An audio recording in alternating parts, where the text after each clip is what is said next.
Kim Jacobson.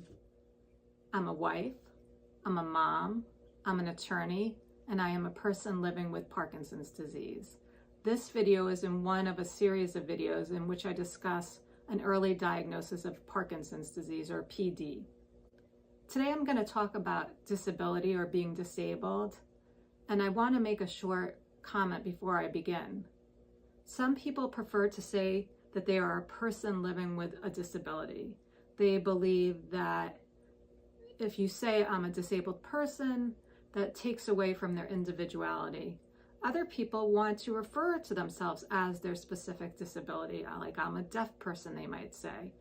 I kind of do both. I'm sort of toying with what I prefer, but I know that language is important and has impact, and I certainly don't wish to offend anybody. I'm just trying to figure out what works best for me. Which sort of brings me to the topic that I wanted to talk about, disability. One of the things I've been thinking about a lot is, should I tell people I am disabled? So I thought about it, and what is PD? It's a neurodegenerative, incurable, debilitating disease that results in the death of nerve cells. Certainly sounds like a disability.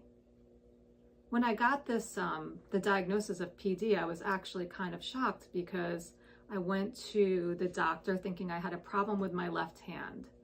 My left hand was kind of clumsy. I had something called an active tremor, which means when I reached for something or did something with my hand doesn't move correctly. And I had some stiffness and pain in the hand, and I thought, I need like a cortisone shot or some physical therapy. It's just going to be fine. What turned into a little problem with my left hand turned into a bigger problem with my brain, and a diagnosis that connected many other symptoms that I've been having for years. But even so, what I've decided to do is to talk about Parkinson's disease, to spread awareness, which I've been doing partially through these video blogs. But even as I was taking notes for this blog, I was wondering, am I disabled? Well, I was taking notes for this blog at 4 a.m. One of the symptoms of Parkinson's that I do have is insomnia. It made me think, what qualifies a person being disabled? What's the qualifications? Or who should be entitled to call themselves disabled, or who should not want to call themselves disabled? Where do I fit in this category, and how do these categories work? And I'm not at the point in my disease where it's extremely life-altering. I'm still working full-time. I have made small adjustments to the way I do things, some things, but my life hasn't changed dramatically. Then I was looking into the legal definition of disability under the ADA or under our state's anti-discrimination law, and I thought about my symptoms and whether they would fit into that definition. Well, I have insomnia for sure. I have anxiety, depression. I have some facial masking, which means that I don't have as much expression in my face. Sometimes I think I look like a deer in headlights. I have internal tremors, which no one can really see, but many times my whole body feels like it's vibrating, especially my head. My tongue tremors constantly, but no one really sees that because I don't tend to stick my tongue out at people. I have a lot of stiffness and clumsiness in my hand. I do have an occasional resting tremor, which is more typical of Parkinson's disease. I have some diminished smell, constant itchiness, constipation, and dry eyes from decreased blinking. When I take all those symptoms together and how they affect my life, I probably could fit into a legal definition of disability under the law. But most people who notice me would not even notice any of these symptoms. So should I talk about being disabled if no one is really going to notice?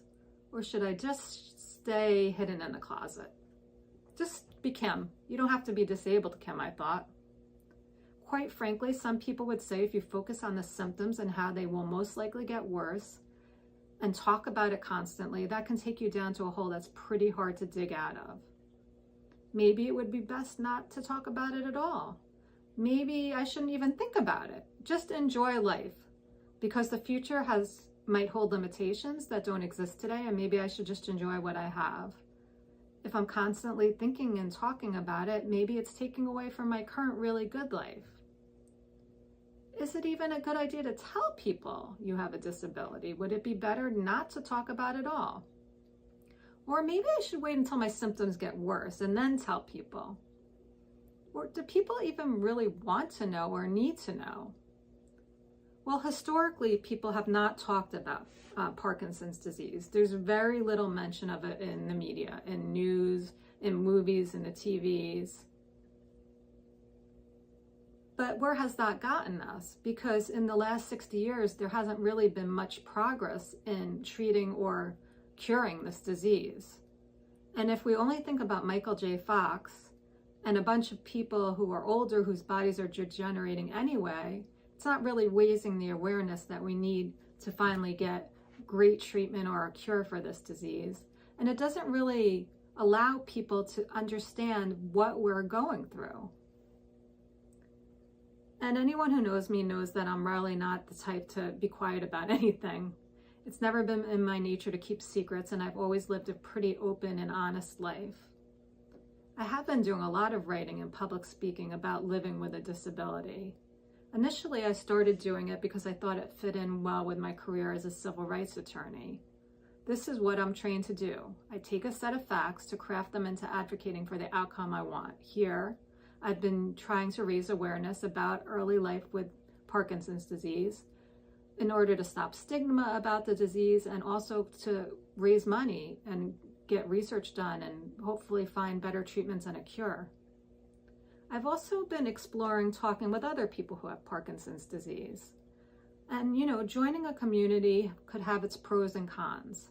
It can be inspiring and inspirational to see what other people are doing, and that can be empowering. But it can also take you into a devastating view of what your future could hold. During the pandemic, most of my interactions with other people with Parkinson's disease have been on Facebook because there hasn't been a lot of in-person support groups. And I've joined a bunch of these Facebook groups, and they can be helpful, and sometimes they're really great and sometimes not as much.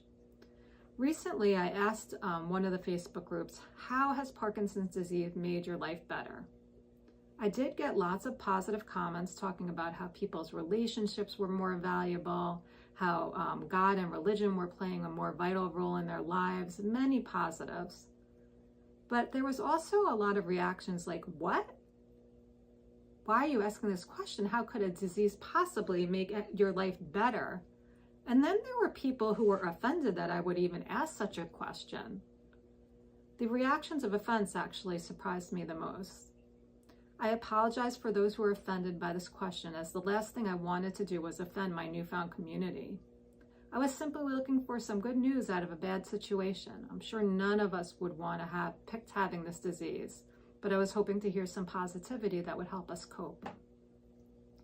I explained that I am valuing the present now, knowing that tomorrow isn't promised, and I am putting more energy into the relationships that I have because everything else kind of seems unimportant. I'm taking better care of myself, and I'm more empathetic to the world generally.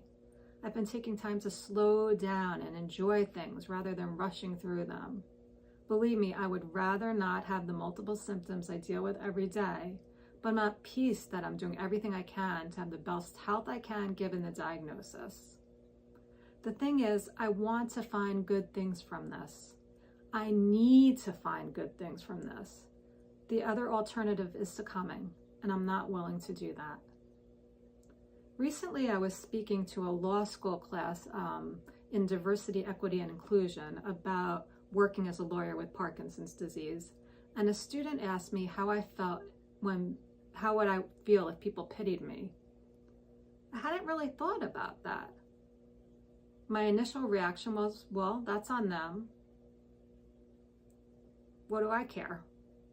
But then when I thought about that question more, I thought, wow, I wish they really wouldn't pity me. And then I thought maybe I shouldn't even talk about it because I certainly don't want people to feel bad for me. But then I remembered, this is about me, it's not about them, and I can't tell people how to feel. If you pity me, I just hope you'll keep it to yourself. But ultimately, I really do believe that talking is the best thing to do to educate people to be kind and empathetic, and that they don't need to feel badly for me. And I'm going to keep talking about it because I truly believe that if we don't talk about it, we stay hidden in the shadows.